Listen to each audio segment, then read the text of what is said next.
నమస్తే, welcome to Aadya media. చలనచిత్ర రంగాలలో ఒక్కొక్కసారి ఏంటంటే ఒక అదృష్టం కానీ లేదా ఇంకో రూపంలో కానీ ఒక స్టాండర్డం కానీ ఒక ట్రెండ్ నడుస్తున్నట్టు ఒక వెలిగినట్టుగా వెలుగుతూ సడన్గా ఆ హీరోలు కానీ ఆ హీరోయిన్ కానీ కొంచెం ప్రభ తగ్గిపోతుంటుంది. అలా చెప్పుకోదగినటువంటి విషయాలలో హీరోగా నటించినట్టు హర్నాథ్ గారు మనం ముఖ్యంగా చెప్పుకోవచ్చు. ఈ హర్నాథ్ గారి సినిమాలు అంటే అత్యంత ప్రజాదరణ పొందడంతో పాటు ఈరోజు కూడా గుర్తుంటాయి. అంత మహానటుడు కంటిన్యూగా సినిమాల్లో మళ్ళీ లేకపోవడం, ఆయన అవకాశాలు తగ్గిపోవడానికి కారణాలేంటి, ఇలాంటి విషయాలను కూడా మనతో ఉన్నటువంటి ఇమ్మడి రామారావు గారిని అడిగి మరిన్ని విషయాలు తెలుసుకుందాం. నమస్కారం సార్. నమస్తే బాబు. సార్, ఈ తెలుగునాట ఒక సుమారు 30-40 సంవత్సరాల నుంచి ఏ ఇంట్లో ఎక్కడ పెళ్ళైనా సీతారామ కళ్యాణం పాట, కళ్యాణం చూద్దాం రండి అని వస్తుంటుంది. ఖచ్చితంగా హర్నాథ్ గారు నటించిన, శ్రీరాముడిగా నటించిన చిత్రం అంటే ఇప్పటికి కూడా కాదు, ఇంకెప్పటికి ఇంకో 50 తరాలైనా ఆ పాటకు తిరుగులేదు. అలాంటి గొప్ప చిత్రాలు నటించిన హర్నాథ్ గారు ఆ తర్వాత చాలా చిత్రాలు దాంతోపాటు. కానీ ఒక ఎన్టీ రామారావు, కృష్ణ స్టాండప్ నడుస్తూ అలా ప్రభ అంతా కూడా కంటిన్యూ అవుతూ అలా తరానికి వారసులు వచ్చేంత వరకు కూడా ఉంది. మరి ఎందుకో హర్నాథ్ గారు ఆ విధంగా ఉండాల్సిన అవకాశాలు ఉండే కానీ సినిమా అవకాశాలు తగ్గిపోవడమా, ఆయన సినిమాలు స్వయంగా బంద్ చేసుకోవడమా, ఏం జరిగింది? మార్కెట్లో ఏమైనా ఆయనకు బిజినెస్లో ఏమైనా తగ్గిపోవడం జరిగిందా? హర్నాథ్ గారి కెరీర్ అంతా ఎలా ఉంది? సంక్షిప్తంగా చెప్పుకుందామండి, తర్వాత ఆసక్తికరమైన అంశాలను మాత్రమే మనం చెప్పుకుందాం. Okay sir. హర్నాథ్ ఎడ్యుకేషన్, నేను పిఆర్ కాలేజీకి వెళ్ళేసరికి అంతకుముందే పిఆర్ గవర్నమెంట్ కాలేజీలో బిఏ చదువుకున్నాడు. ఆ గోడల మీద ఓట్ ఫర్ ప్రెసిడెంట్ హర్నాథ్ రాజు అని ఉండేది. అక్కడ ఓ కాలేజీ లైఫ్ వెలగబెట్టడం హర్నాథ్ గారు వెలగబెట్టినట్టుగా ఎవరు వెలగబెట్టలేదు. అంత బాగా కష్టం. ఎందుకంటే ఇప్పుడు ఆ రోజుల్లో హర్నాథ్ గారి పేరు చెప్తే మొత్తం స్టూడెంట్స్ అందరూ ఏకమైపోతుండేవారు అన్నమాట. అలాగా ఒకసారి సిటీ ఎంపోరియం అని కాకినాడలో మంచి సెంటర్ అన్నమాట. ఇప్పుడు సెంటర్ మాల్ అలాగా అప్పుడు సిటీ ఎంపోరియం అని ఇప్పుడు కాదు, ఒక 60 సంవత్సరాల ముందు మాట ఇది. ఒక 60 సంవత్సరాలు అంటే ఆయన 60-70 సంవత్సరాలు అవుతుందండి. ఆయన చదువుకుంటున్నప్పుడు తాలూకు మాట ఇది. అయితే ఎవరో పిఆర్ గవర్నమెంట్ కాలేజీలో చదువుకుంటున్న వాళ్ళని కొట్టారు. ఆ విషయం హర్నాథ్ తెలిసింది. అంతే. ఆ సిటీ ఎంపోరియం ఆ రోజుల్లో కొన్ని లక్షల రూపాయలు విలువైనటువంటి అంత ఐటమ్స్ ఉండేవన్నమాట. మొత్తం సిటీ ఎంపోరియం, రాజు ఎంపోరియం, 3 ఎంపోరియంలు ఉన్నాయి. 3 అన్నదమ్ములు. కాకినాడకి ది బెస్ట్ షాపింగ్ మాల్స్ అంటే వాళ్ళయే. 3 షాపింగ్ మాల్స్ ఆ రోజుల్లో కొన్ని లక్షల రూపాయలు నష్టం వచ్చేది. అంటే వీళ్ళు దాడి చేశారా లేకపోతే వీరే దాడి చేశారు? దాడి ఎలా చేశారు నడనే. ఆ రోజుల్లో ఉల్లిపాయ బాంబులతో దాడి చేశాడు. ఉల్లిపాయ బాంబులు అంటే చేతిలోంచి చేతితో పట్టుకుని కాల్చేవారట ఉల్లిపాయ బాంబులు. ఒకటి చెయ్యి పేలితే చెయ్యి ఎగిరిపోతుంది. ఆ షాపు వాళ్ళు ఈ స్టూడెంట్ కొట్టారు. ఎవరో స్టూడెంట్ని కొట్టినందుకు క్షమాపణ చెప్పమంటే వాళ్ళు చెప్పకపోతే మొత్తం 3 సిటీ ఎంపోరియంలు కూడా ధ్వంసం చేసినటువంటి వ్యక్తి ఆయన. నాయకత్వం అలా ఉంది ఆ రోజులు. అది మన ప్రేక్షకుడికి తెలీదు, అది తెలుసుకుంటారని అవుట్ ఆఫ్ ఇంట్రెస్ట్ చెప్తున్నాను నేను. తర్వాత నాటకాలలో ఇక్కడ హర్నాథ్ రాజు, సుబ్బరాజు అని 2 అన్నదమ్ములు. హర్నాథ్ రాజు చాలా అందంగా ఉంటాడు. పిఠాపురం దగ్గర ఒక చిన్న పల్లెటూరు హర్నాథ్ రాజుది. కానీ పిఠాపురం ఏం చదువుకున్న ఊరు. పిఠాపురం నుంచి రోజు కూడా కాకినాడ వచ్చేస్తుండేవాడు, చదువుకొని వెళ్తుండేవాడు. కాకినాడలో ఎప్పుడు చూసినా నాటకాలు ఆడటమే. ఆ నాటకాలు దంటు భాస్కర్ రావు గారని కొత్తగా నాటకాలు వేసే వారికి చాలా ప్రోత్సాహం అందించేవారు. కాకినాడలో మన మంత్రి ప్రకటన వారి తాలూకు వీధికి ముందే రోడ్డు మీద రాగానే మెజెస్టిక్ టాకీస్ ఒకటి ఉంది. ఆ మెజెస్టిక్ టాకీస్ ఎవరు తెలిసినండి, కాకినాడలో కళాకారులు అందరూ కూడా యంగ్ మెన్స్ హ్యాపీ క్లబ్ అని పెట్టుకున్నారు. ఆ హ్యాపీ క్లబ్ తాలూకు మూలధనంతో సినిమాలు కట్టించారు. అబ్బాబా. ఇప్పుడు ఆ సినిమాలతో కొన్ని లక్షల కోట్లు ఉన్నాయి అక్కడ. అందులో పనిచేసే వాళ్ళు ఎవరు, అందులో యంగ్ మెన్స్ హ్యాపీ క్లబ్లో ఎవరున్నారు తెలుసండి, లెక్క పెట్టుకోండి. రేలం గారు, అవా జోగినాథం, రేలం గారు గురువు గారు జోగినాథం గారు, హర్నాథ్, ఆదినారాయణరావు, అంజలిదేవి, సి పుల్లయ్య తాలూకు కొడుకు సిఎస్ రావు, కౌండిన్య, బిఎస్ సుబ్బారావు, తర్వాత బాలయ్య, ఎస్వి రంగారావు గారు, అంజలిదేవి, కల్పనారాయ్, తర్వాత ఏమో అక్కడ చాలామంది, అంటే మొత్తం ఇండస్ట్రీ అంతా కూడా, ఇండస్ట్రీలో సూర్యకాంతమ్మ, అలాంటి సెలబ్రిటీగా వీళ్ళందరూ సినిమా వాళ్ళలో సగం మంది అక్కడ వాళ్ళే. ముఖ్యంగా కాకినాడ పరిసర ప్రాంతాల నుంచి వచ్చిన నటీనటులందరూ ఉండవచ్చు. అంతా కూడా యంగ్ మెన్స్ హ్యాపీ క్లబ్లో నుంచి వచ్చిన వాళ్ళే. ఎందుకంటే నేను అక్కడ ఉండేవాడిని కనుక నేను ఆ ఎంజాయ్మెంట్, ఆ ఎగ్జైట్మెంట్ ఆపుకోలేకపోతున్నాను. కానీ చాలా బాగా తీర్చిదిద్దేవాళ్ళు అక్కడ. ఒకరిని మించిన వాళ్ళు ఒకరు నటులు. వాళ్ళకి నటన గురించి తప్ప ఇంకో దాని గురించి తెలీదు. అదే అలా వస్తారు, ఏదో టీ తాగేస్తారు, ఆ బాయ్ ఉంటాడు. ఇక్కడ క్లబ్ అంటే ప్యాకెట్ ఆడడం కాదు, అక్కడ క్లబ్ అంటే డైలాగు, క్లబ్ అంటే పద్యం, క్లబ్ అంటే పాట, క్లబ్ అంటే ఇన్స్ట్రుమెంట్ ప్లేయింగ్. ఇది మాట. ఎంత సంస్కార భరితంగా ఉండేదో club, young men's happy club. వాళ్ళు దంటు భాస్కర్రావు గారని అప్పుడు ఎమ్మెల్యే కూడా చేశాడు ఆయన. ఆ క్లబ్కి ప్రెసిడెంట్ అన్నమాట ఆయన. అంటే ఎవరికైనా సరే సినిమాల్లో ఆర్టిస్టులుగా బాగా చేస్తున్నట్టయితే ఇంకా నువ్వు ఉండదు, మద్రాసు వెళ్ళిపో అని పంపించేవాడు అనమాట. అక్కడ మద్రాసు మొట్టమొదటిసారిగా వెళ్ళిన వాళ్ళు ఎవరంటే సి పుల్లయ్య, దర్శక పితామహ. ఆయనతోనే ఇండస్ట్రీ వచ్చిందన్నమాట. మొదట ఆ సి పుల్లయ్య గారే ఇండస్ట్రీలో పితామహుడు. దాని తర్వాత మా సి పుల్లయ్య కొడుకు సిఎస్ రావు గారు, సి పుల్లయ్యకి స్నేహితులు మన రేలం గారు. తర్వాత ఏమో నల్లరామూర్తి, కాకినాడ చాలామంది ఉన్నారు, సీతారాము, నల్లరామూర్తి అన్నమాట. అయితే సూర్యకాంతమ్మ. అయితే అక్కడ వెళ్ళి హర్నాథ్ గారు ఎక్కడో వాణి మహల్ దగ్గర నుంచుంటే రామినేడు గారు చూశారండి. చూసిన తర్వాత ఏంటి కుర్రాడు ఇంత అందంగా ఉన్నాడు, తెల్లగా ఉన్నాడు, పొడుగ్గా ఉన్నాడు, స్టైల్గా ఉన్నాడు అని ఆయన్ని పిలిచి ఒకసారి స్టూడియోలో కనిపించు బాబు అంటే కనిపించాడు అన్నమాట. కనిపిస్తే ఓ డైలాగ్ చెప్పంటే డైలాగ్ చెప్పాడు. అదిరిపోయింది డైలాగు. హర్నాథ్లో ఉన్న గొప్పదనం అంటే మీరు డైలాగ్ చెప్పారనుకోండి, మీరు చెప్పినట్టుగా చెప్పడు. ఆ డైలాగ్ని తను ఓన్ చేసుకొని సాధకం చెప్తాడనమాట. ఈయన యాక్ట్ చేస్తాడా అసలు లేదా, మన మాట పట్టించుకోవటం లేదు అనుకుంటాం, అని యాక్ట్ చేస్తాడు. కానీ ఎలాగే చెప్పడు, బీసుపోయి చెప్పడు. ఎలా వచ్చావు నువ్వు, ఎప్పుడు వచ్చావు నువ్వు, సరే కూర్చో మాట్లాడుకుందాం అంటాడు. అది డైలాగ్ అంట, న్యాచురల్గా ఉంటుంది. అది డైలాగ్ అంట. మొదట్లో కొంగు తినేవాళ్ళు, తర్వాత అలవాటు అయిపోయింది అనుకోండి. ఆ డైలాగ్ మాత్రం ఎలా బీసుపోయి అప్పుడు ఏం జరిగిందంటే అని అదేం ఉండదు. అప్పుడు చాలా లూజ్గా చెప్తాడు అన్నమాట. అది కాదు రాధా అని ఎలా అంటాడు తప్ప మరి డైలాగ్ లాగా బీసుపోయి చెప్పడం అన్నమాట. దాంతో ఆయనకి బాగా ఇంట్రెస్ట్ వచ్చి హీరోగా సినిమా తీశారు.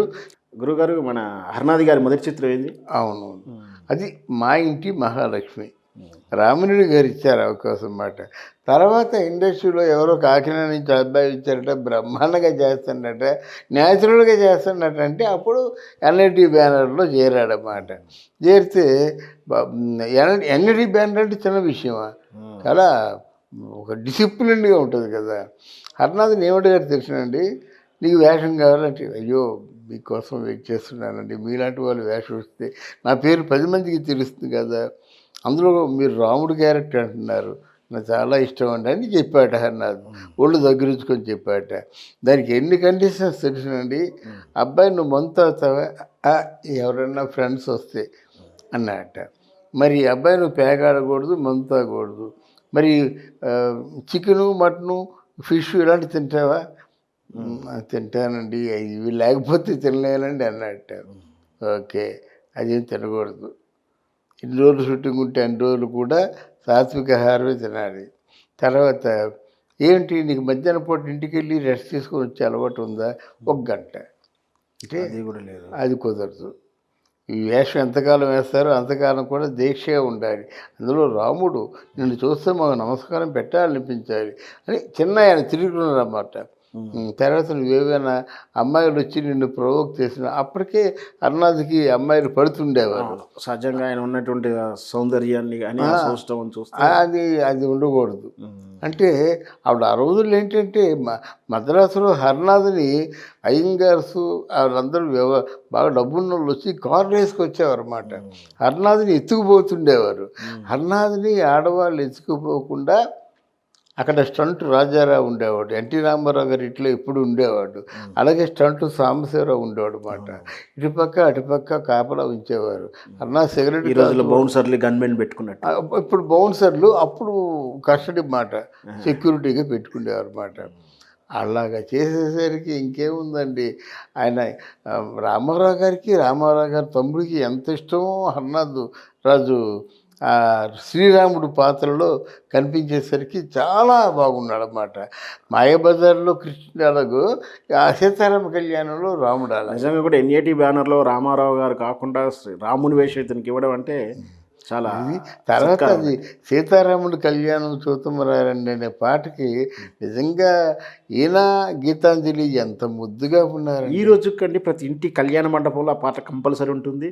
ప్రతి పెళ్లి క్యాసెట్లో ఆ సీడీలోనూ ఇప్పుడున్న తరంలో కానీ పెన్ డ్రైవ్లో ఖచ్చితంగా ఆ పాట లేకుండా ఉండదు. అంత బాగా ఉండడానికి కారణం కూడా అంత లీనం అయిపోయి నటించాడు. దాంతో రామారావు గారికి మంచి ఇంప్రెషన్ ఉండి భీష్మలో కృష్ణుడు క్యారెక్టర్ ఇచ్చాడు. ఆ కృష్ణుడు క్యారెక్టర్ కూడా చాలా బాగా చేశాడు. భీష్ముడు కపట సూత్రధారి అని ఆయన్ని తిడతాడన్నమాట. కృష్ణ నువ్వే కదా ఇంత నాటకం ఆడిస్తున్నావు అనేసరికి అప్పుడు కోపం వస్తుంది కృష్ణుడికి. కోపం వచ్చి ఆ రథం మీద నుంచి దూకుతాడు భీష్ముడి దగ్గరికి. అప్పుడు భీష్ముడు దండం పెడతాడనమాట.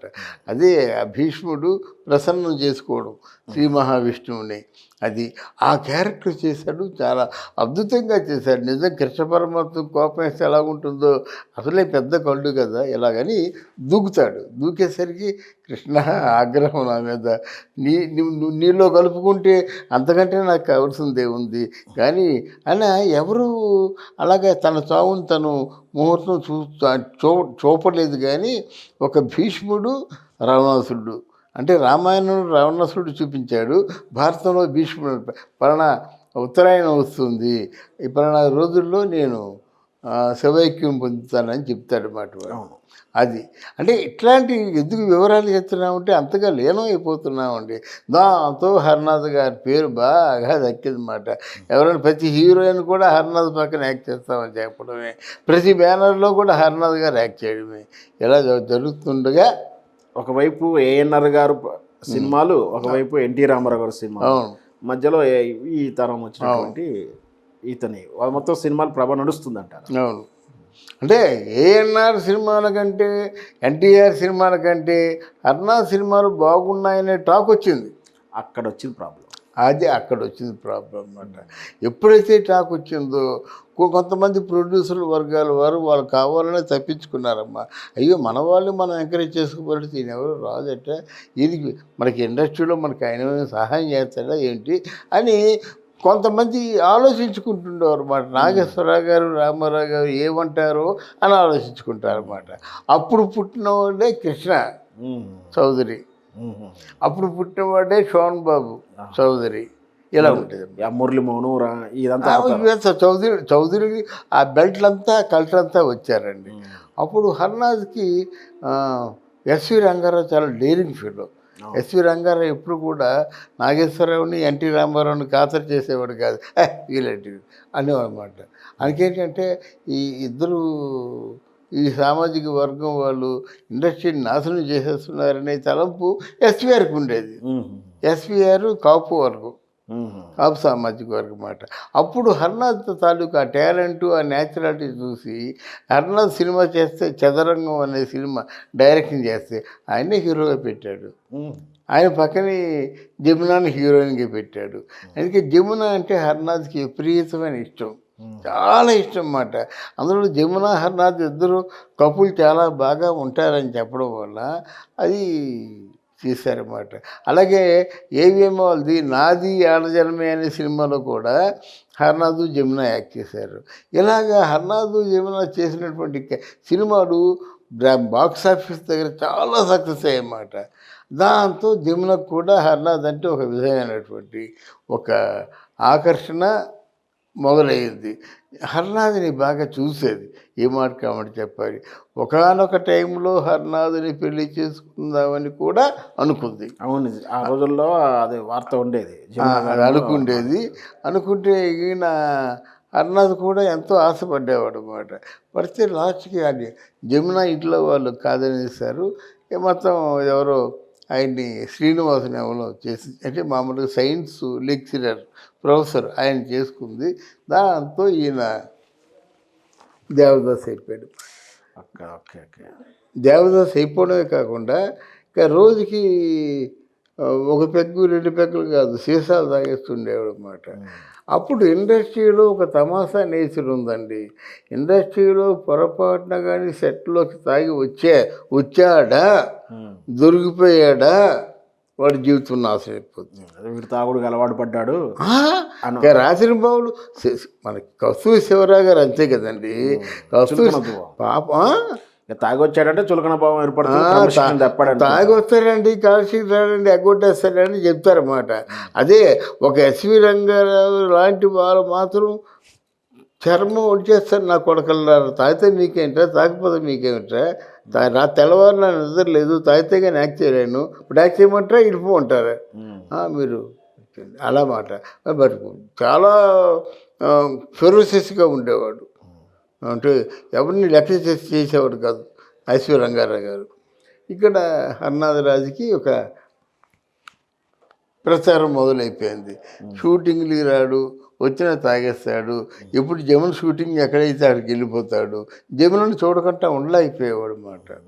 దాంతో ఒక అనుకోని ఒక దుర్ఘటన ఏమిటంటే, హర్నాథ్ ఇంట్లో ఫైనాన్షియల్గా కొంత కట్టుబాట్లు చేశారు.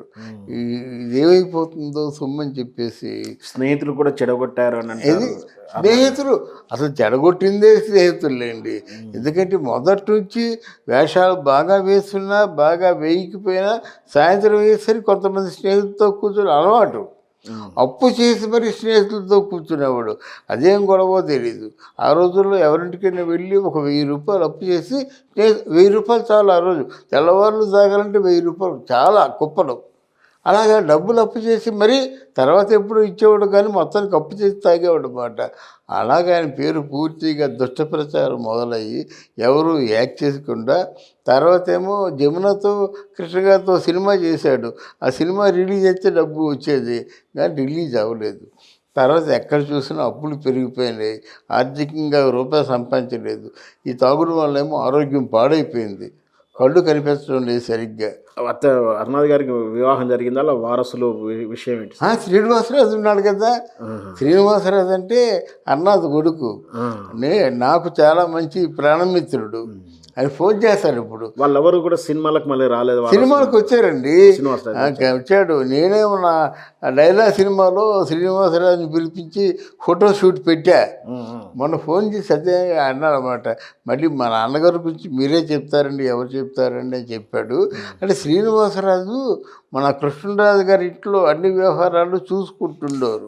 వాళ్ళ నాన్న చచ్చిపోయినప్పుడు అయ్యో ఆ కారణంగా చచ్చిపోయాట ఎలాగా, సరే మన రాజుల్లో ఎవరో ఒకరు పైకి రావాలని ఈ శ్రీనివాసరాజుతో సినిమాలు చేద్దాం అనుకున్నారు కృష్ణరాజు గారు. ఎందుకో మరి పాపం ఆయన అదృష్టం శ్రీనివాసరాజు బాగున్నట్ట, కానీ కృష్ణరాజు గారు పెంచుకుందాం అనుకునే టైంలో ఆ సూర్యనారాయణ రాజు కొడుకు ప్రభాస్ ఉన్నాడు కదా, మన పిల్లలే ఉన్నారు కదా, మళ్ళీ ఇంకొక పిల్లలు తీసుకొచ్చి పెద్దలు పెట్టి ఈ 1000 కోట్ల ఆస్తి ఇదంతా ఇంకెవరికో దక్కడం ఏంటని చెప్పి వదిలేసుకున్నారు అన్నమాట. అయితే హర్నాథ్ చాలా చనిపోయే ముందు మాత్రం చాలా దుఃఖపడ్డాడండి. తను చేసిన పొరపాట్లు కాలేజీ టైంలో ఎవరి మాట వినకపోవడం, ఇండస్ట్రీకి వచ్చిన తర్వాత ప్రతిరోజు పార్టీలు, తర్వాత ఏమో ప్రేమలో పడడం, ప్రేమ విఫలమైపోవడం, అమ్మాయిలు ఎత్తుకుపోతుంటే అదేదో గర్వంగా ఫీల్ అయ్యేవాడు అనమాట. లవర్ బాయ్ లాగా. అంతే ఆరోగ్యాన్ని పాడు చేస్తున్నారు, ఆయన జీవితాన్ని పాడు చేస్తున్నారని ఇప్పుడు అనుకోలేదు అన్నమాట. చివరి రోజుల్లో చాలా దుఃఖపడ్డాడు. చాలా తెలిసిన వాళ్ళ దగ్గరే చాలా సరే నాకు ఈ శాస్త్రి జరగవలసిందే. ఇప్పుడు తాగుడు మానేద్దామని ప్రయత్నం చేసేవాడు. మానేద్దామని ప్రయత్నం చేస్తే ఒలిగిపోయేవాడు, చేతులే ఒలిగిపోయి ఒక దశలో మత్తుపాని అలాగే ఉంటుంది. దాంతో ఏంటంటే అప్పుడు ఎవరో ఒకరు తెప్పించేవారన్నమాట. ఆయన ఏంటంటే క్వార్టర్ తాగడమో హాఫ్ తాగడమో కాదు, ఫుల్ బాటిల్ తాగేసేవాడు అన్నమాట. అలా బాటిల్ తాగితే కానీ సస్టైన్ అయ్యేవాడు కాదు. అలాగా ఎలాగైతే కళామ తల్లి ముద్దు బిడ్డ, కాకినాడ బిడ్డ, ఇది majestic talkies, young men's happy క్లబ్లో కొన్న ముద్దులు బిడ్డ మాట. కాకినాడకే అందగాడు, ఆంధ్రదేశానికి అందగాడు. ఆయన పాపం ఆ చనిపోయే రోజు వచ్చేసరికి పోల్చుకోలేని పరిస్థితుల్లో ఆయన కాలం చేశారండి. ఏదైతేనేమి అతను లేకున్నా ఆయన సినిమాలు ఈరోజు ఆయన పాట రూపంలో ప్రతి ఇంట్లో ఉండడం నిజంగా కూడా అవునండి. చాలా బాగా చెప్పారు. మంచి చాలా గొప్ప వ్యక్తి అండి. అందుకే కదిలించింది కాబట్టి నేను కదిలి చెప్పా.